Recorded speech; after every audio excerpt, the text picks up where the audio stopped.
si une grande partie de l'œuvre de Voltaire est ruinée, le nom de Voltaire demeure un nom toujours actuel. Pourquoi? Parce que, voyez-vous, c'est un nom cri de guerre. C'est un nom qui représente quelque chose d'hostile. Hostile à quoi? Cléricalisme? Non, pas au cléricalisme, au christianisme. J'entends bien que Voltaire est quelqu'un qui est un ennemi personnel de la religion chrétienne. Je voudrais vous apporter tout de suite une citation très éclairante. C'est dans une lettre de lui où il parle des protestants et des catholiques, où il dit qu'il s'agisse des christicoles, c'est le mot qu'il emploie, ceux qui aiment le Christ, hein. Christicoles catholiques et christicoles protestants sont tous pétris de la même fange, et ce n'est pas le mot fange qu'il a employé. Alors vous voyez la brutalité de cet homme, et on pourrait penser, vous savez bien ce que je pense moi-même, que je suis un ennemi de Voltaire. Je ne suis pas un ennemi de Voltaire, pourquoi donc? Ben voyez-vous, premièrement, j'ai appris, on m'a dit ça, canoniquement, théologiquement, qu'un homme doit toujours suivre sa conscience, même invinciblement erronée. Eh bien, comme Voltaire est un homme qui a la conviction, mais profonde, très sérieuse, que le christianisme est mauvais, que d'une part le christianisme repose sur des légendes absolument absurdes, et d'autre part c'est un assombrissement de la vie humaine, cet homme, le croyant profondément, a bien fait, il a suivi sa conscience en luttant contre l'estimé être un mal pour l'humanité. Deuxièmement, on nous cite des paroles de lui extrêmement violentes, c'est vrai, contre le Christ, où il dit, bon, c'était un gueux, un personnage qui sortait de la plus basse classe, une espèce d'énergumène, probablement du reste le produit d'un adultère. Bon, eh bien, quand il dit cela, ça n'est pas un démoniaque qui considérerait le Christ comme un dieu et qui pour ça le hait. Non, jamais il n'a eu l'idée que le Christ pouvait avoir quelque divinité que ce soit. Il prend donc une position qu'il a le droit de prendre. J'ajoute une troisième remarque. Je ne me rappelle plus dans quelle lettre il parlait d'un nommé Fromont qui était de l'Académie française. Vous savez, il y a beaucoup d'académiciens qui aujourd'hui sont oubliés. Eh bien, il disait, c'est le plus indifférent des sages. Bon, c'était un sage, c'est un homme dont Voltaire approuvait la pensée, mais indifférent. C'est-à-dire qu'il manquait de feu, qu'il manquait d'élan. C'est pas une chose qu'on peut reprocher à Voltaire de manquer d'élan. Au contraire, c'est un homme qui est en perpétuelle combustion. Eh bien, je dois vous dire, enfin, je dois avouer que j'ai à l'égard de ceux qui sont brûlants et qui ont une combustion, une sorte de fraternité inavouable. J'aime que les gens s'engagent. Je me suis engagé contre la pensée de Voltaire, mais je respecte l'élan qu'il a apporté à ce qu'il croyait vrai. J'ai lu beaucoup de choses sur Voltaire et je vois des opinions les plus contradictoires. Je ne sais pas si le nom de Paul Soudet vous dit encore quelque chose. Dans mon enfance, dans mon adolescence plutôt, c'était le critique littéraire du Temps. Vous savez, il avait le feuilleton du Temps que le monde a aujourd'hui remplacé. Et Paul Soudet était un véritable voltairien, très enthousiaste de Voltaire, et il a écrit ceci que je crois avoir retenu par cœur, en parodiant Pascal du reste: joie, joie, rire de joie. Avec Voltaire, on respire, on vit. Il nous a tirés du cachot et ramenés à la lumière. Quand je lis ça, j'aimais ce qu'on pourrait appeler une toux dubitative. Je dis hum. Quand je lis d'autre part que M. Charles Maurras se vantait de relire Candide tous les ans, je dis simplement que ça ne m'étonne pas. Quand je vois en revanche un homme comme Joseph de Maistre, vous savez, le clérical, ultra-clérical Joseph de Maistre, écrire « Voltaire est le dernier des hommes après ceux qui l'admirent », ben je trouve que c'est vite dit. Et quand je lis dans le journal intime de Claudel, qui a été publié il y a quelques années, ceci, pardonnez-moi, je cite Claudel, « L'imbécile et dégoûtant Voltaire, pareil à un grand singe pisseur », ben je dis que je suis consterné. Quand d'autre part je vois un homme comme Ferdinand Brunetière, dont j'ai déjà parlé, Brunetière est un homme qu'on me faisait révérer quand j'étais étudiant comme un prince de la critique, Ferdinand Brunetière oppose Voltaire et Rousseau en disant, au fond, je préfère de beaucoup Voltaire parce que Rousseau a mis en cause l'ordre social, tandis que Voltaire a respecté la propriété. Alors immédiatement, ça me fait sourire, j'ai compris, pour un homme comme M. Brunetière, qui était un catholique d'ordre, qui aimait l'église romaine dans la mesure où, paraît-il, c'était l'église de l'ordre, on peut se permettre quelques irrévérences à l'égard du christianisme, mais pas d'irrévérence à l'égard de l'argent. Par conséquent, je vois très bien que cette sympathie de M. Brunetière est une sympathie hostile, je veux dire hostile à Jean-Jacques Rousseau. Alors je comprends, vous savez, mais je comprends à fond. Le cher Flaubert, qui est un homme que j'aime beaucoup, qui dans une lettre à sa maîtresse, je crois Louise Collet, lui écrit un jour « Que l'on dise du bien ou du mal de Voltaire, j'en suis mêmement irrité. » Je comprends très bien qu'on s'exaspère devant des exaltations de Voltaire et qu'on s'exaspère aussi devant des piétinements de Voltaire qui paraissent ridicules. Alors, qu'est-ce que j'essaye de vous dire dans ce long préambule? Eh bien, ceci. Voltaire présentait pour moi une sorte d'énigme. Je voulais en avoir le cœur net. Alors, pour avoir le cœur net, il n'y a pas d'autre moyen, vous savez, que c'est l'information. Alors, je me suis informé auprès des sources les plus sérieuses. Il y a en histoire littéraire des gens qui sont considérés souvent comme des prolétaires, ce sont les érudits, Il y a des gens très brillants, je pense encore, je sais pas moi, à Charles Dubos, je pense à Thibaudet, qui avait un grand don littéraire et qui exposait très brillamment des idées. Mais ce qu'il leur manquait à l'un comme à l'autre, que j'ai connu aussi bien Thibaudet que Dubos, c'est l'information. Très souvent, ils affirment des choses qui sont contraires à la vérité, parce qu'ils ne se sont pas informés, et le b.a.-ba, c'est la base de la critique littéraire. Eh bien, je vais vous dire ce qu'il faut lire. Il faut lire un livre, je suis pas même sûr que vous, mes auditeurs, vous connaîtrez le nom que je vais prononcer. Desnoirter, D-E-S, Desnoirter, qui est un homme du 19e siècle, qui a écrit 6 volumes, vous entendez, 6 volumes sur Voltaire, qui aujourd'hui encore, 20e siècle, constitue une Bible. On ne peut pas connaître Voltaire si on n'a pas lu les 6 volumes de Desnoirter. Bon, ça c'est du siècle dernier. Et aujourd'hui, il y a 2 spécialistes de Voltaire. Il y a monsieur René Pommeau, qui par bonheur est toujours vivant, qui je crois est un professeur à la Sorbonne, ou professeur honoraire à la Sorbonne, qui a fait un livre fondamental de quelques 700 pages sur la religion de Voltaire, dont j'aurai l'occasion de vous parler. Et puis surtout quelqu'un qui, hélas, a disparu l'année dernière, qui s'appelait Theodor Besterman. C'était un juif anglais, très grosse fortune, et il avait consacré cette très grosse fortune à la création d'un musée et institut Voltaire qu'il avait payé de ses deniers à Genève. C'est lui qui a créé ce musée et institut Voltaire. En plus, c'est lui qui a fait l'édition de la correspondance de Voltaire, ce qui est très triste parce que les notes sont en anglais, tout de même pour un auteur français, hein, c'est ennuyeux. Il n'y a pas eu moyen, on n'a pas trouvé d'argent en France pour financer cette étude extrêmement remarquable. Enfin, on ne peut pas connaître un peu Voltaire, comme je prétends maintenant un peu le connaître, sans les doubles travaux de Desnoirter d'une part et de Besterman d'autre part. Alors allons-y. Mon exposé va être en 3 parties, hein, et ces 3 parties, si je n'étais pas convenable, mais je suis convenable, je les intitulerai comme suit. Première partie, Voltaire est un salaud. Deuxième partie, Voltaire n'est pas un salaud. Et troisième partie, qui est Voltaire? Et si je puis me permettre l'emploi de ce mot salaud, je vous dirais que ce n'est pas moi qui m'y risque. Je connais 2 écrivains honorables qui ont employé ce mot-là par écrit. C'est d'une part Sartre, vous le savez, dans La Nausée, mais on oublie qu'en 1913, Péguy, dans L'Argent, avait déjà employé le mot de salaud à propos du général Trochu. Alors allons-y, première partie, ouais, Voltaire est un salaud, entre guillemets. Oui, sur plusieurs points. Premier point, Voltaire est l'argent. Bon, Voltaire est un homme qui ne part pas de rien, comme Victor Hugo, par exemple, qui est parti très pauvre et qui a fini avec une grosse fortune. Mais si je nomme Victor Hugo, c'est que précisément cette énorme fortune, vraiment énorme, de Victor Hugo, c'est une fortune qui ne doit rien aux facilités d'un certain ordre économique et bancaire qui permet de faire de l'argent avec le travail ou avec l'argent des autres. L'argent que Victor Hugo avait gagné, il l'a gagné, si je puis dire, tout seul, à la force du poignet. Tandis que si Voltaire laisse une fortune colossale, qui serait, paraît-il, m'a-t-on dit, estimée à environ 2 milliards de francs belges actuels, c'est une fortune qu'il a gagnée par des moyens contestables. Premièrement, il ne part pas de rien, son père avait déjà une certaine petite fortune, mais comment a-t-il réalisé l'opération, lui? Premièrement, c'est pas déshonorant, hein, des pensions. À propos de Jean-Jacques, je signale que les encyclopédistes, et Voltaire en particulier, étaient des gens qui tentaient de grappiller des pensions partout, pension française de Louis XV, pension de Frédéric II, pension de Catherine II, pension suédoise, bon, ils adorent les pensions. Deuxièmement, c'est un spéculateur. Et là, j'ai une chose intéressante à vous dire, c'est qu'on raconte assez souvent que si c'est brouillé avec Frédéric II, c'est que, paraît-il, il se serait permis de se moquer en sourdine, mais Frédéric leur aurait appris des poèmes de Frédéric II. Non, il ne s'agit pas de ça. En réalité, Frédéric II s'était aperçu que Voltaire faisait des spéculations absolument interdites, avait racheté des bons, je ne sais pas ce que c'était, des bons saxons, mais qui ne pouvaient être négociables que par des saxons. Il n'avait pas le droit de les acheter et de les revendre comme si c'est pour les saxons. Enfin, il avait fait quelque chose d'irrégulier. Bon, passons encore. Mais alors, la troisième source principale de sa fortune, c'est les fournitures militaires. Vous n'imaginez pas au XVIIIe siècle ce qu'on pouvait gagner sur les fournitures militaires. Je crois que ça s'était un peu atténué, je n'en suis pas sûr. Mais il y avait des procédés très particuliers pour s'enrichir dans les fournitures militaires. Il s'agissait de trucage. On remettait ce qu'on appellerait aujourd'hui une enveloppe, hein, à un commis de la guerre, par exemple, et le commis vous disait, ben oui, j'ai reçu 100 000 paires de chaussures. Je dis n'importe quoi, hein. En réalité, on en allait livrer 10 000. Alors, comme il était payé sur 100 000 paires de chaussures et qu'il en avait fourni que 10 000, il s'en suffisait facilement.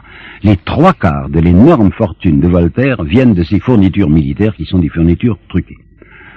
Deuxièmement, c'est un homme qui attache beaucoup de prix à cette fortune, et j'ai peur qu'il ressemble à un de ceux dont parlait Jean-Jacques Rousseau, qui disait « Ce sont de ces puissants qui ne seraient plus heureux si les faibles n'étaient pas misérables. » En effet, je puis vous dire, sachant ce que je dis, qu'une des félicités de Voltaire, qu'il y a des éléments de sa félicité, vient de la privation d'autrui. Exemple, quand il écrit à un correspondant c'est merveilleux, ma petite villa de Ferney, hein, j'ai un carrosse à l'italienne qui est doublé de soie, avec, j'ai tout ce que l'on peut rêver en fait d'ameublement et de nourriture, de quoi faire crever de jalousie la plupart de mes collègues de l'Académie.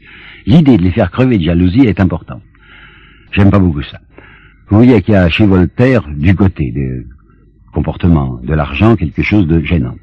Un homme qui était très voltairien et que j'aimais beaucoup, qui était Gustave Lançon, qui a fait une histoire de la littérature française, qui a été mon maître à la Sorbonne. Lançon, qui est très voltairien, disait Voltaire, du point de vue de l'argent, a un côté sordide. Premier point.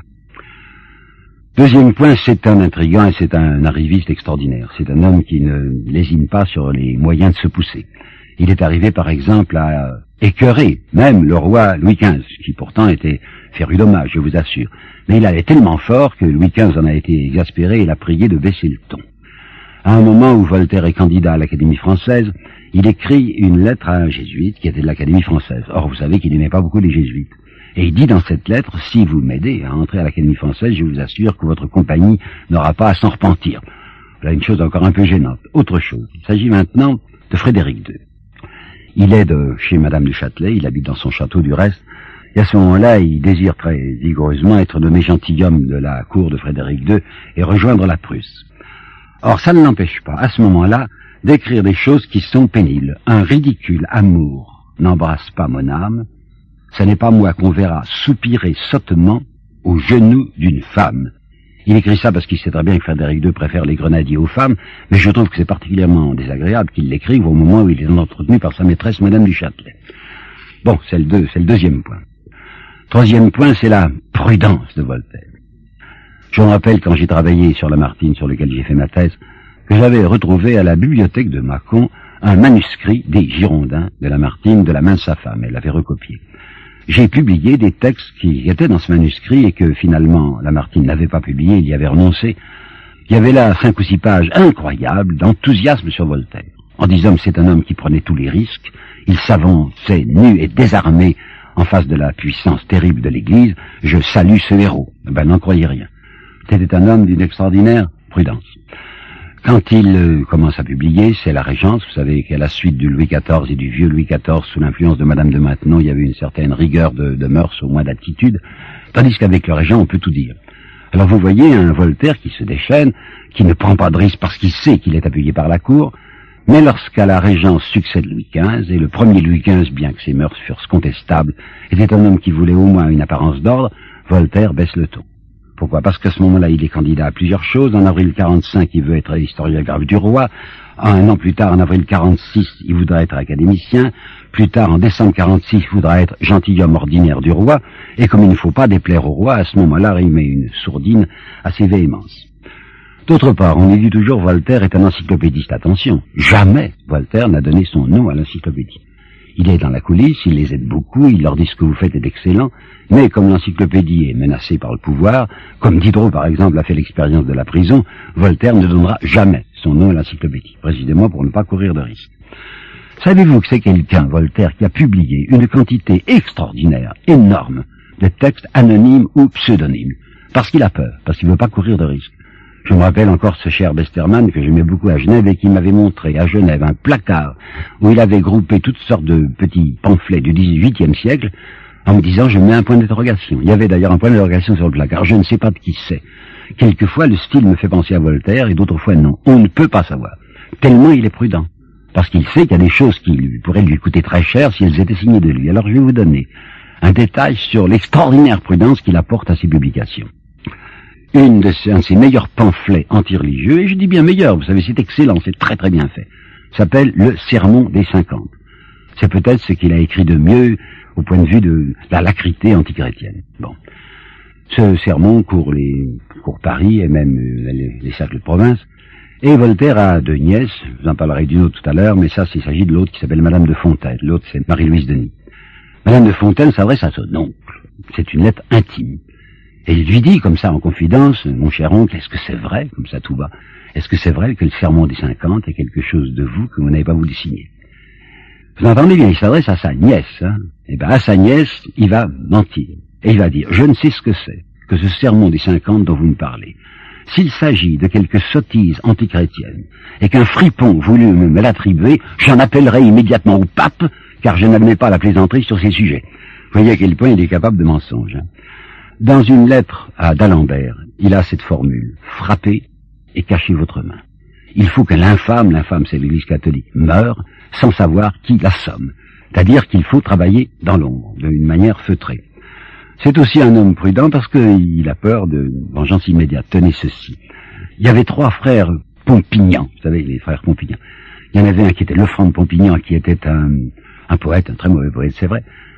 Donc Voltaire le ridiculisait. Il y en avait un autre qui était évêque, donc il était ridiculisé parce qu'il était évêque, mais Voltaire ignorait qu'il y en avait un 3e qui était capitaine de carabiniers. Et ce capitaine de carabiniers a pris très mal le fait que ces 2 frères soient couverts de nasarde par Voltaire, le frère écrivain et le frère évêque, et il fait savoir à Voltaire que s'il continue, il viendra, lui, entre guillemets, lui tirer les oreilles. Et bien vous savez, Voltaire prend peur, et il appelle au secours Monsieur de Choiseul, le grand patron, et il demande une garde autour de Ferney pour être protégé contre les entreprises de Monsieur de Pompignan. Dans ce domaine de la prudence, il va aller très loin, et d'une manière qui me gêne. Enfin, vous allez en juger. Nous sommes en 1768, et ça va recommencer en 1769. À ce moment-là, le pouvoir civil colle de plus en plus avec le pouvoir ecclésiastique, et on sait, Voltaire le sait, que l'encyclopédie va être de nouveau persécutée et qu'il vaut mieux apparaître aimable à l'égard de l'Église. Alors figurez-vous que Voltaire, pour Pâques 1768, annonce à son trompe, je vais communier dans l'Église que j'ai établie à Ferney. Mais comme ça l'embête en même temps de paraître faire quelque chose de désagréable à l'égard de ses amis de l'encyclopédie, il va leur écrire une lettre que je vais vous citer et qui me serre un peu le cœur, où il dit, il y a des gens qui n'osent pas toucher les araignées, ben moi je les avale. Je trouve ça assez affreux. Et l'évêque Biord, qui était l'évêque d'Annecy, dont dépendait Ferney, va lui écrire une lettre que je ne peux pas ne pas approuver. La mauvaise foi est toujours déshonorante, écrit l'évêque Biord, mais jamais autant que dans un acte qui exclut essentiellement l'artifice et la dissimulation. 4e, au chapitre noir, le chapitre du salaud entre guillemets. C'est un menteur. Un terrible menteur. Monsieur Pommeau, que j'ai nommé tout à l'heure, qui est vraiment voltairien, enfin, qui écrit des choses très chaleureuses pour Voltaire, mais qui est un homme honnête, écrit « Le mensonge lui était naturel. Il ment quand il est en affaires, il ment toutes les fois qu'il a un procès. » Et il y a, paraît-il, une affaire Saurin, que je connaissais mal et dont nous parle Monsieur Pommeau lui-même, où il dit que Voltaire est allé jusqu'à détruire des documents et déchirer des pages de registre pour paraître avoir raison alors qu'il avait tort. Autre chose, c'est Voltaire à l'égard de Jeanne d'Arc. J'ai travaillé sur Jeanne d'Arc, j'ai une espèce de vénération pour cette fille que je ne vois pas du reste sous les traits habituels. Mais il me paraît difficilement admissible que Voltaire parle de Jeanne d'Arc comme il l'a fait. Vous savez sans doute que premièrement il avait écrit un poème épique, soi-disant épique, qui s'appelle La Pucelle, où ce que je vais vous dire est très risqué, mais pardonnez-moi, il détestait le mot Jeanne d'Arc, il la représente faisant l'amour avec un âne. Et dans le dictionnaire philosophique, il va conclure son texte sur Voltaire en disant, au fond, sur Jeanne d'Arc, au fond, ce n'était qu'une malheureuse idiote. En 1907, je crois, le député français socialiste Jean Jaurès va faire une interpellation au sujet d'une affaire Talamas que vous avez parfaitement oubliée. C'était un professeur de Paris qui avait des persécutions du côté des parents d'élèves parce qu'il aurait, paraît-il, très mal parlé de Jeanne d'Arc. Il ne croyait pas à ses voix, il l'avait dit. Et je crois que surtout, ce monsieur Talamas se portait tort parce qu'il avait dit, si Jeanne d'Arc avait vécu au temps de la Révolution, elle aurait chanté la Marseillaise, mon Dieu, j'espère bien. Alors, Jaurès disait, je défends monsieur Talamas, qui a le droit de dire ce qu'il dit, et que je ne veux pas confondre, c'est Jaurès qui parle, avec l'ignominieux Voltaire quand il a parlé de la Pucelle. Je suis pas fini, et ce que j'ai à dire est encore plus pénible. C'est un homme dangereux. Et Jean-Jacques Rousseau en fera l'expérience. Là, je vais me permettre de développer un peu parce que c'est un sujet peu connu et très dramatique. Quand Jean-Jacques, chassé de France, essaye de trouver refuge à Genève, qui est sa ville natale et qui vient d'honorer en lui dédiant son 2e discours, Voltaire agit immédiatement auprès des gens de Genève, ce qu'on appelait le Petit Conseil, c'était 25, c'était presque tous des banquiers, et leur dit, écoutez, vous n'allez pas recevoir Rousseau, il a beau être Genevois, vos affaires financières sont surtout avec la France, vous allez y perdre beaucoup, et M. de Choiseul n'aimera pas ça. Alors le pauvre Jean-Jacques, qui croit pouvoir se réfugier à Genève, se voit interdire sa ville parce que M. de Voltaire, dans l'ombre, il habite là depuis 1855, l'en a empêché. Mais c'est rien au prix de ce que je vais vous raconter maintenant, et qui se passe en décembre 64 et en janvier 65. Pour que vous compreniez bien le comportement de Voltaire, il faut que je vous raconte d'abord une petite anecdote qui semble peu de choses, mais qui est fort importante. Tout à l'heure, je vous parlais à propos de Madame de Fontaine, de cet écrit très anti-religieux qui s'appelait Le Sermon des 50. Une dame, une Madame de Beaufort, qui était probablement mal renseignée, et qui n'avait pas l'adresse de Jean-Jacques Rousseau, mais qui savait que Voltaire vivait à Genève, cette Madame de Beaufort écrit à Monsieur de Voltaire en lui disant « Je pense que vous avez des rapports de collégialité avec votre collègue Jean-Jacques Rousseau, je me permets de vous envoyer cette lettre que vous voudrez bien transmettre à Jean-Jacques Rousseau. » Voltaire ne transmet pas du tout la lettre, mais envoie en réponse à Madame de Beaufort un exemplaire du Sermon des 50, comme si c'était là la réponse que Jean-Jacques faisait à Madame de Beaufort. Jean-Jacques va apprendre par Madame de Beaufort elle-même qui a trouvé son adresse, qu'elle le remercie avec un peu d'étonnement d'être l'auteur du Sermon des 50 dont elle dit que ça l'a surpris. Jean-Jacques a trouvé un peu désagréable ce cadeau empoisonné que lui faisait Voltaire, et à ce moment-là, Jean-Jacques était en train, à Motier où il s'était réfugié, d'écrire un long texte important qui s'appelle « Lettres écrites de la montagne ». Qu'est-ce que c'était, ces lettres écrites de la montagne? Bien, Jean-Jacques se vengeait, oui, si vous voulez, se vengeait un peu de ce qu'on lui avait fait à Genève, et faisait une espèce d'histoire, enfin, comme ça, oui, une histoire, de l'évolution de la République genevoise, en disant au début c'était une République qu'on pouvait peut-être appeler démocratique, mais qui de moins en moins est devenue démocratique, c'est une oligarchie bancaire, une oligarchie financière, si bien que les Genevois maintenant sont la proie d'un certain nombre de banquiers qui tiennent tout. Le Conseil de Genève n'est qu'un conseil d'administration. Alors comme il était en train d'écrire ça, qui allait évidemment beaucoup déplaire aux dirigeants de Genève, il va ajouter un petit paragraphe pour restituer à Voltaire le fameux cadeau empoisonné que je vous ai dit. Voltaire lit ça. Il en est fou furieux, parce qu'on l'a dénudé, parce qu'on a dit c'est lui, l'auteur du Sermon des 50.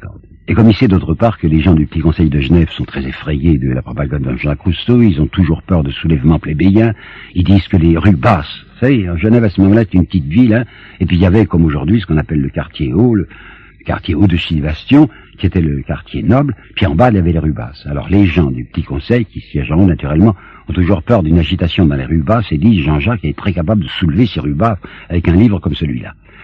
Alors Voltaire, voulant se venger de Jean-Jacques, d'une part, et d'autre part, depuis longtemps, désirant que Jean-Jacques se taise, étant donné qu'il disait au point de vue religieux, au point de vue politique, des choses que Voltaire détestait, écoutez-moi bien, Voltaire va essayer de faire tuer, je dis Voltaire va essayer de faire tuer Jean-Jacques par le conseil administratif de Genève.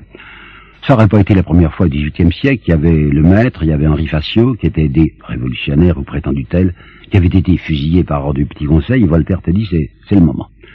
Alors qu'est-ce qu'il fait? Ben il écrit un certain nombre de lettres, moi j'en ai vu deux, mais il y en avait probablement d'autres. Une lettre à un imprimeur, qui s'appelle Kramer, et une lettre à un membre du Petit Conseil qui s'appelle Trochin. Et il fait semblant de ne pas parler en son nom. Hein. Il dit, moi je suis pas de la paroisse, hein, comme ça il dit, mais je n'ai pas de conseil à vous donner, néanmoins on dit. Alors qu'est-ce qu'on dit? On dit, écrit Voltaire, que le Conseil aura trop de prudence et trop de sagesse pour se borner à faire brûler un livre à qui la brûlure ne fait aucun mal, mais qu'il agira avec la dernière sévérité des lois contre un blasphémateur séditieux. Et comme s'il n'était pas encore content de ce qu'il a fait là, il va écrire un texte qui s'appelle « Le sentiment des citoyens ».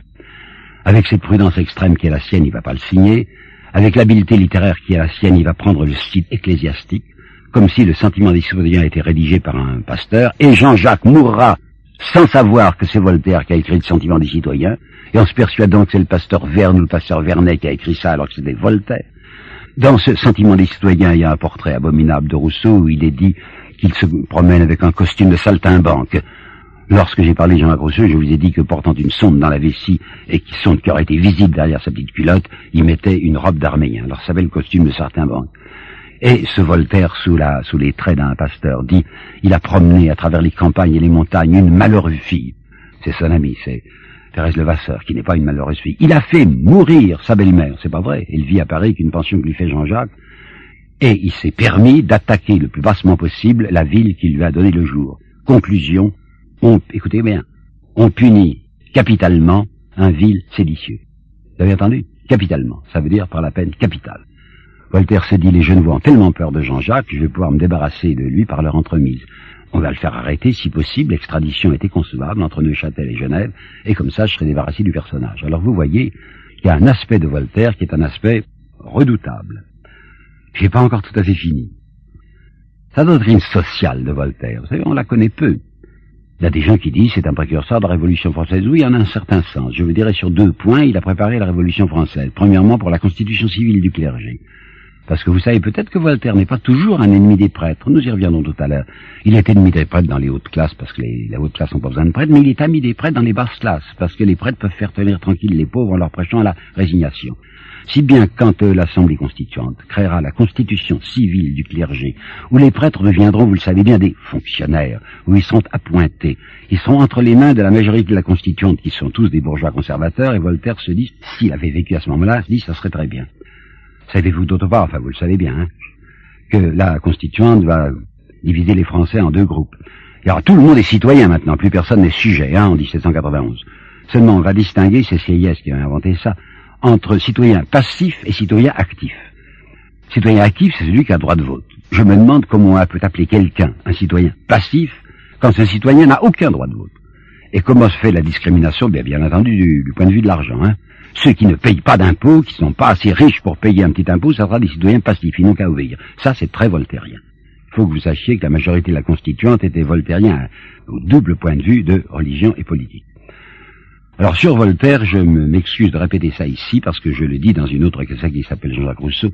Il y a un texte écrasant de Voltaire qui explique nettement quelle est sa position politique et sociale.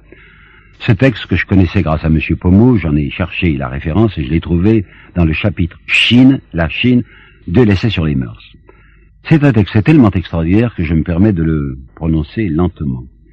Un pays bien organisé est celui où le petit nombre fait travailler le grand nombre, est nourri par lui, vous avez entendu, est nourri par lui, et le gouverne. C'est une morale d'entretenu, hein. Il y a une certaine élite, les riches, les nantis, les installés, qui font travailler le grand nombre, enfin les travailleurs, quoi, qui se font nourrir par les travailleurs et qui les gouvernent. Il faut que vous sachiez que c'était ça la pensée de l'encyclopédie. On est très amis du despotisme, pourvu qu'il soit éclairé. Lorsque Diderot, dans l'encyclopédie, va rédiger lui-même le chapitre qui s'appelle « Représentant », ou député si vous voulez, il insiste fermement sur ce fait que, selon lui, personne ne peut être représentant du peuple, personne ne peut être député s'il n'est propriétaire. Les pauvres n'ont rien à dire. Il y a uniquement les propriétaires, parce qu'ils ont des intérêts engagés, qui peuvent participer à la gestion nationale. J'ai pas fini, mais presque. Il faut que vous sachiez qu'on nous a dit assez souvent que Voltaire a fait du bien à Ferney. Il y avait des manants qu'il avait là, il s'est arrangé pour que les manants travaillent mieux et gagnent plus d'argent. Attention, c'est du paternalisme nourrissant. Parce qu'effectivement, il s'arrange pour que les manants aient de nouveaux instruments oratoires, il les guide bien, parce que s'ils gagnent davantage, comme il leur impose des dîmes, il sera bien nourri par les paysans. On nous dit aussi, mais il se préoccupait de culture populaire. Il a fait venir tout de même un instituteur à Ferney, qu'il payait. Attention, combien le payait-il? Il le payait 300 livres par an et il retenait 180 livres pour son loyer. Par conséquent, c'est un type qui pouvait à peu près mourir de faim. Enfin, la dernière chose. Vous savez, j'ai envie de terminer ce premier chapitre afin qu'on ne puisse pas croire que je suis là pour détruire Voltaire. Il va venir ensuite un côté blanc, après ce côté noir. C'est l'antisémitisme de Voltaire, qu'on dissimule le plus possible. Or, il a écrit sur les Juifs des choses inacceptables. Il a dit, le Juif est un être fait de lâcheté, et qui le conduit aux pires abdications morales. En fait d'abdication morale, hein, il se pose là. Deuxièmement, il dit, les Juifs sont l'ennemi du genre humain, sont les ennemis du genre humain, la juiverie est une nation atroce. Bon, j'ai fini cette sombre première partie, mais la deuxième partie ne ressemble pas à la première. Deuxième partie, titre que je vous lisais en souriant, Voltaire n'est pas un salaud. J'ai trouvé dans ce livre de Pommeau, auquel j'ai déjà fait 2 fois allusion, la phrase que voici, rien de plus facile que d'accabler Voltaire en dissimulant ce qui gêne. J'ai pas du tout envie de l'accabler, j'ai envie de comprendre. Eh bien, la première chose qu'il faut dire et qui est importante, c'est qu'il est un homme qui est capable de bonté et même de tendresse. Il y a un personnage dont le nom vient souvent dans la correspondance et des gens de lequel je suis pas très renseigné, qui s'appelle Thiriot. Ce que je peux vous dire, c'est que Voltaire a toujours soutenu et défendu ce Thiriot, alors que Thiriot n'a pas toujours été très aimable à son égard. Il ne sait pas se venger. Pour Thiriot, il le soutiendra toujours. Premier point. Deuxième point, on le voit très généreux à l'égard de Marie Corneille. C'est la petite nièce, je crois, de Corneille. Elle est tombée dans une espèce de détresse et il va s'occuper d'elle, il va l'aider. Vous me direz, c'est parce qu'elle s'appelait Corneille que c'était très spectaculaire de l'aider. Bon, alors vous apercevez une fille qu'on lui présente, c'est la fille d'un gentilhomme savoyard qui avait été autrefois dans les Anses et qui n'y est plus. Et il l'a connue, on lui en a parlé. Il va pour ainsi dire l'adopter, cette fille. Hein. Il lui constituera une dot, il la mariera très bien et il la soutiendra toujours. Mais c'est à l'égard de sa famille qu'il faut voir. Premièrement, il a une sœur dont on parle presque jamais, qui est morte jeune, qui s'appelait Catherine, et il va écrire dans une lettre « Mon cœur a toujours été tourné vers elle ».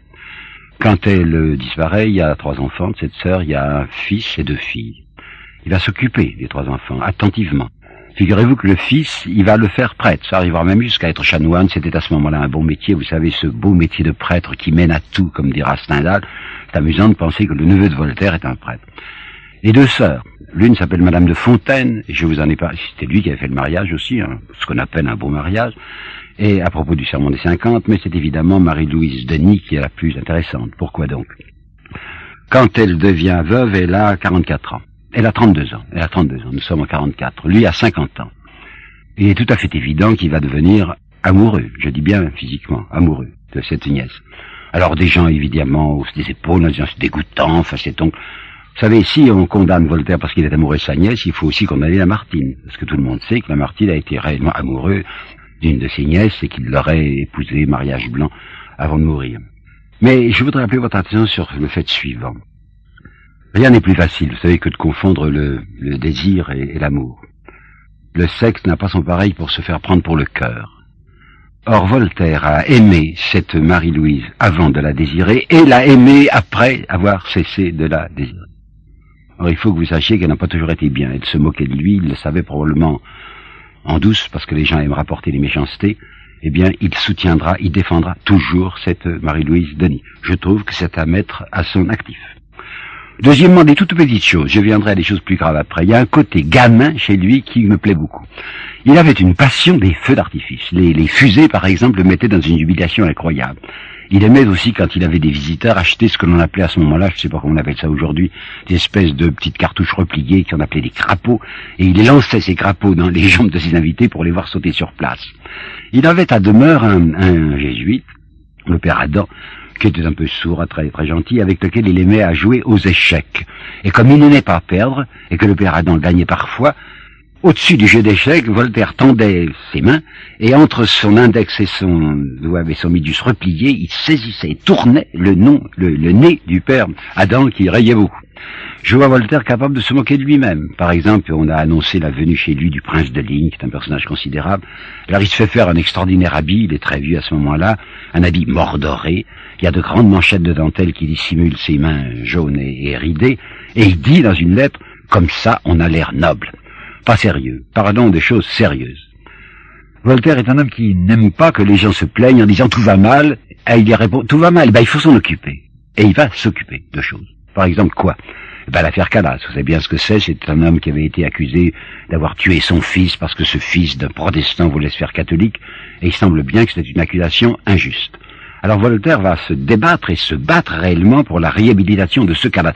Vous me direz qu'il y avait un arrière-plan, et que défendant un homme qui était un protestant, qui était persécuté par les catholiques, il continuait à travailler contre l'infâme, c'est-à-dire l'Église catholique. Alors je veux citer au moins 3 cas où il n'y a pas d'arrière-plan religieux et où Voltaire s'engage pour la justice, pour la vérité. Il y a l'affaire Montbailly, il y a l'affaire des Martins et il y a l'affaire Lally-Tollendal, en particulier Lally-Tollendal. Je vous répète qu'il n'y a là aucun arrière-plan, qu'on ne peut pas le soupçonner de défendre quelqu'un pour être offensif à l'égard de l'Église, c'est réellement une question de justice. Et dans l'affaire Lally-Tollendal, quelque chose me touche beaucoup, il s'agit des derniers moments de Voltaire. Voltaire est très vieux, il a passé 80 ans et il a, semble-t-il, un cancer dans la vessie.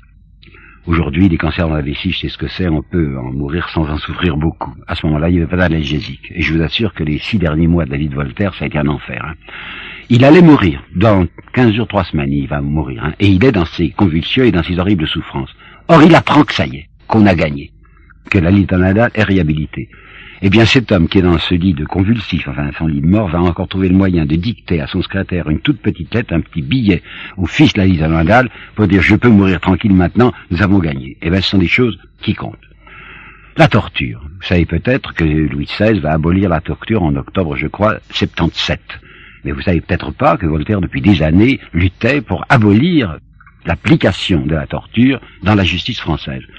Par conséquent, quand Victor Hugo, en 1878, va participer, malgré les ricanements de la presse conservatrice en France et en particulier de la presse des jésuites, va participer à l'hommage rendu à Voltaire pour le premier centenaire de sa naissance, et quand Victor Hugo va dire ce jour-là à Paris et publiquement Voltaire est un homme qui a travaillé pour le bien public, c'est parfaitement exact. Je voudrais essayer de comprendre d'une manière plus profonde quelle est sa position métaphysique, sa position religieuse. M. Pommeau, que j'ai cité plusieurs fois, est convaincu que Voltaire est réellement un déiste, un homme qui croit en Dieu, Et même M. Pommeau va aller plus loin puisqu'il va dire, je l'appellerai un déiste chaleureux. Je me souviens en avoir parlé moi-même quand j'étais étudiant à M. Gustave Lançon, qui me disait, oui, c'était un homme qui avait une sorte de chaleur. Et on apporte 2 textes pour ça. Je ne suis pas chrétien, mais c'est pour t'aimer mieux, dit-il à Dieu, mais c'est pour t'aimer mieux, parce que les chrétiens ne savent pas bien t'aimer. Et puis deuxièmement ceci, ô toi qu'on méconnaît, ô toi que tout annonce, si je me suis trompé, c'est en cherchant ta loi. Mon cœur peut s'égarer, mais il est plein de toi. Voilà évidemment des textes assez frémissants, où on pourrait dire que Voltaire a là enfin un déisme chaleureux. Eh bien, je n'y crois pas. Et je dois vous dire que j'en ai parlé plusieurs fois à Westermann, qui pense comme moi qu'en réalité Voltaire n'était pas un déiste. Voilà ce qu'il faut que vous sachiez bien. Il y a un Voltaire patent et un Voltaire latent. Il y a un Voltaire visible et apparent et il y a un Voltaire occulte. Pourquoi se masque-t-il? Parce qu'il y a un danger physique. À ce moment-là, vous savez que l'Église considérait le pouvoir civil comme son bras séculier, et qu'il y a pas mal de gens qui se sont aperçus du danger qu'il y avait à attaquer l'Église.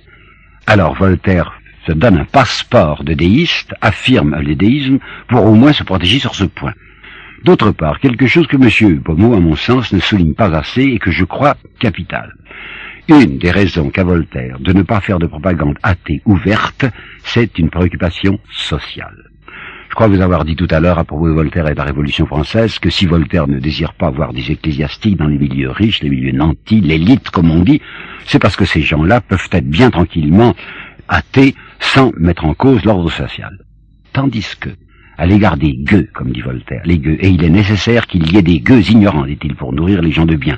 Attention, si on fait une propagande inconsidérée, ça risque d'être très dangereux. Et il écrit, un peuple sans religion sera bientôt un peuple de brigands.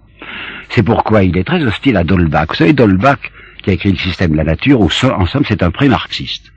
Parce qu'on dit toujours que c'est Marx qui a inventé la formule « la religion est l'opium du peuple », mais je vais vous citer une phrase que j'ai transcrite là de d'Holbach, qui est vraiment du pré-Marx. Je cite, c'est d'Holbach. « La religion est l'art d'enivrer les hommes pour détourner leur esprit des maux dont les accablent ceux qui les gouvernent. » C'est l'idée pré-marxiste. Or, Voltaire aurait très très peur que les gens deviennent athées parce qu'ils n'auront plus de frein. Alors il y a une phrase inouïe dans une de ses lettres où il dit « Il est fort bon de faire accroire, vous avez entendu faire accroire, il est fort bon de faire accroire aux gens qu'ils ont une âme immortelle et qu'il y a un Dieu vengeur qui punira mes paysans s'ils veulent me voler mon blé. » Par conséquent, la politique de Voltaire, c'est de lui qui se moque complètement des curés, c'est de dire ces gens-là sont encore étudiés par un certain nombre d'imbéciles et il faut surtout leur laisser la possibilité de nous fabriquer des générations d'imbéciles obéissants. Qu'est-ce qu'il pense vraiment? Vous savez, selon les interlocuteurs, il a un double jeu. Par exemple, il a été à la fin de sa vie interviewé par un Anglais, il s'appelait Boswell, qui voyait toutes les personnalités européennes, enfin du continent quoi, et qui est allé le voir Voltaire comme il ira voir Jean-Jacques Rousseau. Boswell lui pose directement la question, avec beaucoup d'imprudence, monsieur de Voltaire, vous croyez à l'âme? Et Voltaire, qui ne sait pas qui est ce monsieur Boswell et qui se méfie en disant il a peut-être des relations dangereuses, se borne à faire un air dubitatif. Vous savez, il n'avait plus de dents à ce moment-là, par conséquent son manteau touchait son nez, et Boswell dit, il a fait une horrible grimace, puis il m'a dit, qui sait, bon c'est tout. Il veut pas s'engager dans Boswell. Mais quand il s'agit d'une copine, si je puis dire, comme Madame Dudéfend, alors il y va carrément, et il dit, mais bien entendu que non, que ça n'existe pas là. Regardez d'autre part, à propos de la connaissance intuitive de Dieu, quand il s'agit de nier la révélation de Moïse ou la révélation du Christ, il dit, mais nous n'avons pas besoin de révélation, étant donné qu'à l'intérieur de notre propre cœur, nous avons une voix divine permanente. Mais lorsqu'il s'agit de combattre Jean-Jacques Rousseau, qui précisément insistait sur cette présence en nous de Dieu, il dit, mais qu'est-ce que c'est que cette voix intérieure qui parle si haut dans le cœur des illuminés et qu'aucun honnête homme n'entend? Alors vous voyez qu'il est capable de dire le blanc et le noir selon l'interlocuteur. La tolérance.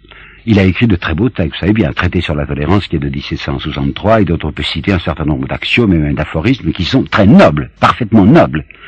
Donc, il faut savoir comment il l'appliquait à la tolérance. Déjà, je vous ai raconté tout à l'heure comment il se conduisait à l'égard de Jean-Jacques Rousseau et on peut dire qu'il n'avait guère de tolérance pour Jean-Jacques, mais il y a pire. Il savait très bien ce que faisaient les troupes prussiennes et les troupes russes, les troupes de Catherine II, dans cette Pologne qui était à ce moment-là divisée par les gros voisins. Il savait très bien qu'il y avait là une persécution, et qu'en particulier, les troupes russes faisaient de la persécution religieuse, parce que la Russie est schismatique. Il s'en félicitait.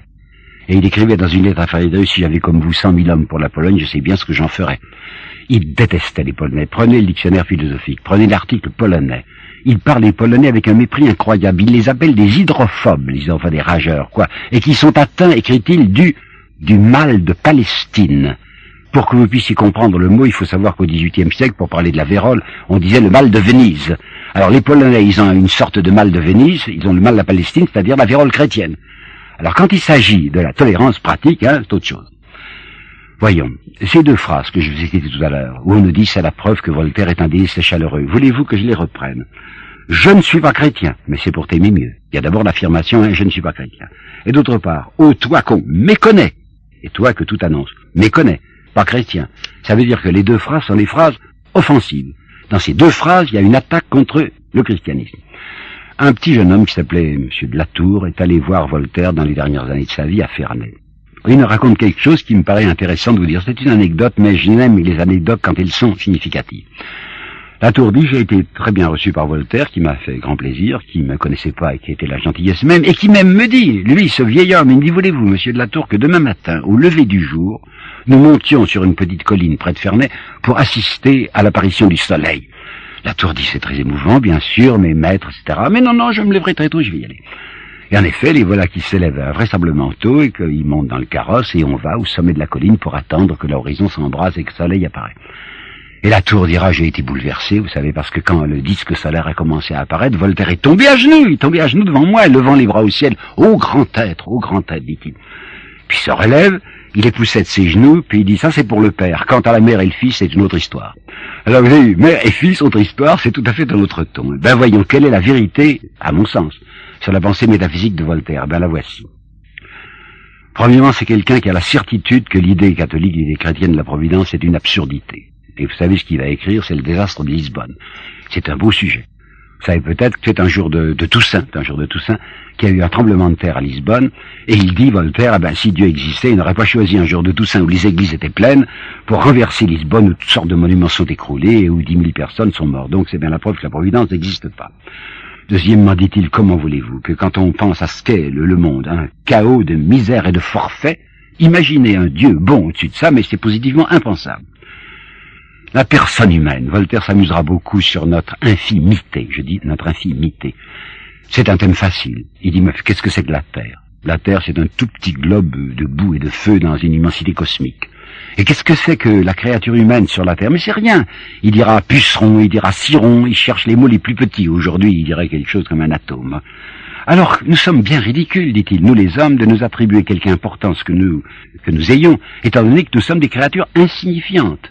Qu'est-ce que la personne humaine, dit-il? C'est dans une petite lettre à Madame du Défunt. Il dit, c'est des invisibles marionnettes qui passons très rapidement de Polichinelle l'antirois, au néant. C'est vous dire que la créature humaine lui paraît d'aucun intérêt. Le bien et le mal, dit encore Voltaire, c'est purement conventionnel. Que Néron assassine sa mère, écrit-il, cela a aux yeux de l'architecte de l'univers, s'il existe, pas plus d'importance que des moutons dévorés par les loups ou par nous-mêmes. Bien et mal, purement conventionnel. Et il va beaucoup plus loin. Dans un texte en vers, il est vrai, peut-être vous me direz que les vers engagent moins que la prose. Il ose écrire ceci, le plaisir est l'objet, le devoir et le but de tous les êtres raisonnables. Vous avez entendu? Le devoir et le but. Et il souligne, et il dit, je dis bien plaisir et non pas le bonheur. Le bonheur, c'est une idée vague composée de quelques éléments de plaisir. Par conséquent, la philosophie de Voltaire, telle que vous la voyez dans Candide, c'est ceci. Candide représente en effet un monde qui n'est qu'un chaos. Et dans ce monde, il y a des imbéciles et il y a des gens intelligents. Il y a l'enclume et il y a le marteau. Eh bien, que les malins gagnent. Il faut s'arranger pour être du côté du marteau et pas du côté de l'enclume. Et c'est ce qu'il dit. Cultivez votre jardin, mais c'est ce que j'ai fait moi-même.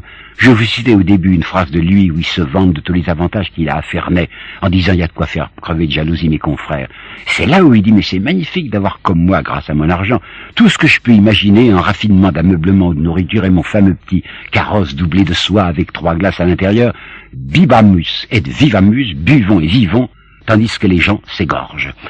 Quand je vois le cher monsieur Pommeau, que je respecte, dire que Voltaire a défendu et vécu la leçon de l'humanisme, j'avoue que je le suis mal et que je comprends bien davantage ce que, le 18 Floréal an 2, Robespierre va dire à la tribune de la Convention. Robespierre avait été fâché, indigné, moins que Marat. Marat avait explosé. quand l'Assemblée constituante avait décidé de transférer au Panthéon en avril 91 les cendres de Voltaire. Marat, dans son ami du peuple, avait dit « Mais c'est insensé ce qu'on fait, étant donné que si Voltaire vivait aujourd'hui, il serait contre la Révolution. » Mais ce 18 Floréal en 2, Robespierre va aller beaucoup plus loin. C'est lui qui va imposer le transfert au Panthéon des cendres de Rousseau, contre Voltaire. Et il va dire, au fond, qu'est-ce que c'est que la philosophie de Voltaire? Eh bien, je vais vous la résumer. C'est une espèce de philosophie pratique, réduisant l'égoïsme en système, qui considère la société comme une guerre de ruse, le succès comme la règle du juste et de l'injuste, le monde comme le patrimoine des fripons adroits. Voilà comment Robespierre, légitimement, résume la philosophie sociale de Voltaire. Ça, c'est la fin de ma deuxième partie. Et maintenant, ce qui m'intéresse le plus, qui est ce Voltaire? Mais vous savez, il y a des choses en lui qui me laissent perplexe. Vous voyez la haine qu'il a portée au christianisme, nous allons y venir. Et cependant, dans le siècle de Louis XIV, je sais bien que c'est un écrit de parade un peu, c'est pour ne pas déplaire à la cour, il parle des religieuses. Et en particulier des filles riches et qui décident de ne pas profiter de leur état. Et de se vouer soit à la prière, soit aux soins des malades. Et il dit, sans doute n'y a-t-il rien de plus beau dans le monde. Est-ce qu'il est sincère? Oui, je crois qu'il est sincère, parce qu'une madame d'Egmont, dont j'ai parlé à propos de Jean-Jacques Rousseau, le consulte un jour, Voltaire, en lui disant, je suis désespéré, ma très jolie grande fille, là, veut se faire religieuse. Monsieur de Voltaire, intervenez, enfin, empêchez ma fille d'être religieuse. Voltaire refuse. Il dit, écoutez, madame, si votre fille pense que c'est sa vocation, et que là est son bonheur, je n'interviendrai pas. Il faut que vous sachiez qu'il y a encore autre chose de lui qui m'a troublé, oui, qui m'a laissé perplexe. Je ne sais plus à quel correspondant, il cite une de ses cousines, et il dit, elle m'écrivit un jour qu'elle aime le Christ plus que sa vie. Et il met des points de suspension, comme s'il hésitait même à ricaner. Il est perplexe, et il reste perplexe. Il y a des témoignages sur lui aussi qui m'étonnent, mais c'est justement dans la mesure où ils m'étonnent où je dois les garder. Madame de Graffigny, c'était, comment il y aura une petite journaliste du temps peut-être, écrit ceci après une visite. Je l'aime, oui, je l'aime. Il est plein de tant de bonnes qualités que c'est pitié de lui voir des faiblesses aussi misérables. Mais vous avez entendu? Plein de tant de bonnes qualités. Vous avez une autre femme contestable, je sais bien, qui s'appelle Madame de Genlis, qui a été la maîtresse du futur Louis-Philippe, et qui va dire, au sujet des yeux, du regard de Voltaire, quelque chose qui m'étonne et que justement je dois citer.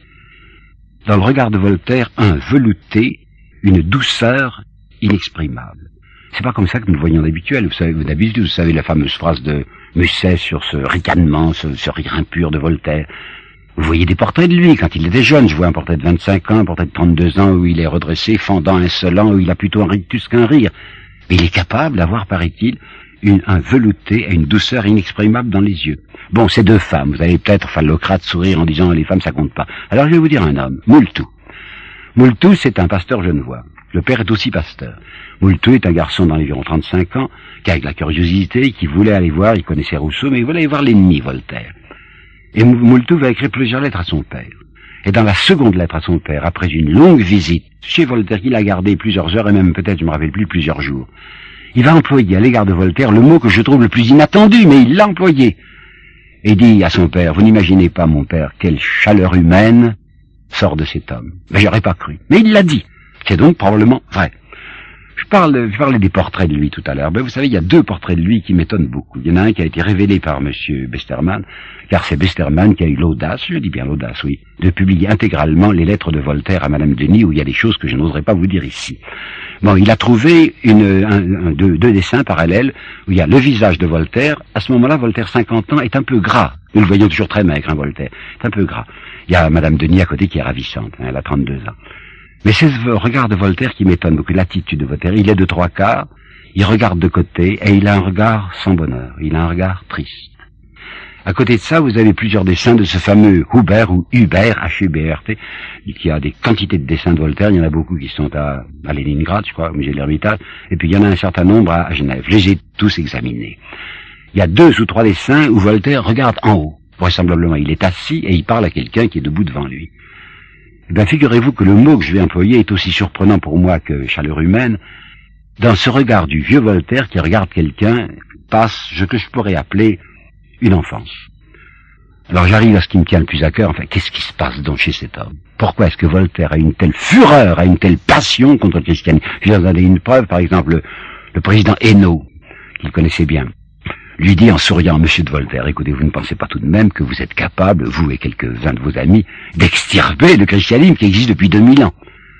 Alors Voltaire lui répond sans rire, je vous assure, il n'a pas envie de rire, et il dit, mais monsieur, pourquoi 6 hommes de mérite qui s'entendent ne réussiraient-ils pas à détruire ce que 12 faquins autrefois ont réussi à construire? Les 12 faquins, c'est les 12 apôtres. Les 6 hommes de mérite, ben vous les connaissez, c'est lui, Voltaire, c'est d'Alembert, c'est Grimm, c'est Diderot, c'est d'Holbach, c'est d'Helvétius. Pourquoi 6 hommes de mérite qui s'entendent ne parviendraient-ils pas à ruiner ce que 12 faquins ont fait autrefois? Il y a une obsession chez lui, il y a une obsession du christianisme que Madame du Deffand le raille dans une lettre du 9 décembre 74, enfin 74, et en 74, Voltaire entre dans ses 80 ans. Et Madame du Deffand, qu'il connaît bien, lui dit, vous ne pouvez oublier, perdre le souvenir de ce qui s'est passé il y a 1774 ans, tout vous y ramène. C'est vrai qu'on dirait que Voltaire ne pense qu'à ça. Une haine du Christ et une haine du christianisme. Alors quoi? Il y a des gens qui expliquent ça par ce qu'on appelle un traumatisme d'enfance. On vous explique que Voltaire aurait été élevé par les jansénistes et que les jansénistes lui a paru tellement affreux qu'il a parti en guerre contre. C'est archi faux. Premièrement, c'est savoir que Voltaire n'a pas du tout, il faut le savoir, que Voltaire n'a nullement été élevé chez les jansénistes. Il avait un frère, oui, qui a été élevé chez les jansénistes, mais lui a été mis chez les jésuites. Et vous savez bien, par Pascal et par d'autres, que les jésuites, à la fin du XVIIIe siècle, étaient infiniment tolérants. Du reste, Voltaire va garder amitié avec 2 de ses anciens maîtres. Donc c'est pas vrai, l'explication dans le jansénisme ne tient pas. Mais ce qu'il faut que vous sachiez, parce qu'on n'en parle presque jamais, c'est qu'il y a un premier Voltaire, qui ne s'appelait pas encore Voltaire, qui s'appelait François-Marie Arouet, et qui n'avait encore perdu ni son nom, ni ses prénoms, un être en qui rien n'annonçait celui qui va le supplanter. Quelle preuve en ai-je? Eh bien, 2 preuves. Premièrement, il a 18-19 ans lorsqu'il veut épouser une petite personne que son père n'approuve pas. Parce que la mère de cette petite personne a mauvaise réputation et parce que cette petite personne n'a pas d'argent. Le père Arouet, le notaire, aurait voulu que son fils fît un beau mariage, il l'avait fait entrer dans la diplomatie et il voudrait qu'il se marie noblement au-dessus de sa condition. Voltaire refuse absolument et il écrit à cette petite Olympe du Noyer qu'il appelait Pimpette, « Notre amour est fondé sur la vertu et durera toute notre vie. » Bah, vous avouerez que c'est peu voltairien, ça, il avait 19 ans. Voltaire, le premier texte qu'on connaît de lui est une espèce de discours sur les misères de ce temps. Bon, c'est à la fin du règne de Louis XIV, je sais bien. Tout ce que Voltaire va louer après, c'est-à-dire la facilité des mœurs, enfin le débrouillardise, ça au contraire, il prend une position rigoriste. Il y a donc ce Voltaire de 18-19 ans qui est amoureux, profondément amoureux, qui parle de vertu, un Voltaire qui n'aime pas la corruption et qui va brusquement changer. Alors c'est là où je risque mon hypothèse, et je dois vous dire que je ne me serais pas permis de risquer cette hypothèse si je n'avais pas pris conseil de M. Westermann, qui était bien plus savant que moi.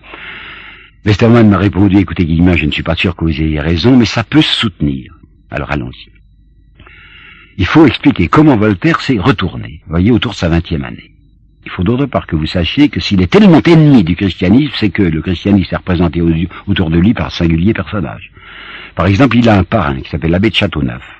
Et quand ce jeune Voltaire avait 12 ans, c'est son parrain, l'abbé de Châteauneuf, qui lui a fait lire un récit pornographique, vous entendez, pornographique, qui s'appelait la Moïsiade. C'est un prêtre qui lui fait lire ça.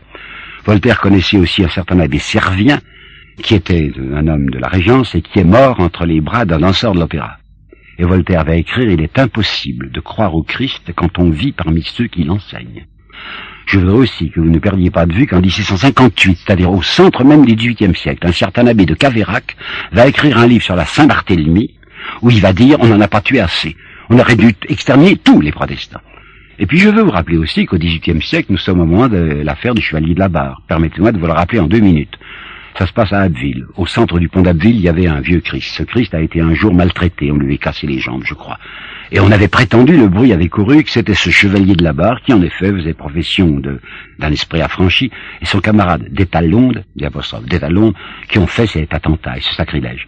D'Étalonde, qui est le coupable, s'est enfui tout de suite à Londres. Et de Londres, il dira, je suis invulnérable, c'est moi qui fais ça. Mais comme l'Église veut absolument une victime, on va faire passer en jugement le malheureux chevalier de la Barre, et comme on ne peut pas l'accuser d'être coupable de ce sacrilège, on va l'accuser, retenez-moi bien, ce que je vais vous dire, c'est vrai. La seule raison qu'on donne pour la condamnation que je vais vous dire, c'est n'avoir pas ôté son chapeau au passage d'un défilé de franciscains. Alors ça lui vaudra quoi? D'être condamné non seulement à mort, mais d'avoir d'abord la langue arrachée. Vous pensez bien que dans un univers où il y a des choses pareilles, il y avait à se battre, il y avait à se défendre. Donc Voltaire peut se défendre. Oui, mais quoi? Mais qu'est-ce qui s'est passé? Alors voilà mon hypothèse. Le Voltaire de 17, 18, 19 ans est un garçon très rangé qui a une grande vénération pour sa mère qu'il avait perdue à 7 ans. Sa mère l'appelait Zozo. Eh bien, si le souvenir de cette Madame Arouet, dont nous ne savons rien, est aujourd'hui un souvenir un peu souillé, c'est la faute de son fils. Parce que c'est Voltaire qui va nous dire, répondant à quelqu'un qui l'avait comparé au Messie, « Ah ben j'en suis, en tout cas, moi j'ai pas une vierge pour mère. Hein. » Et c'est Voltaire qui va dire lui-même, « Mais non, je suis pas le fils de mon père, je suis le fils d'un chansonnier dont ma mère était la maîtresse. » Pourquoi est-ce que Voltaire va écrire des choses pareilles? Eh bien, je vous propose ceci.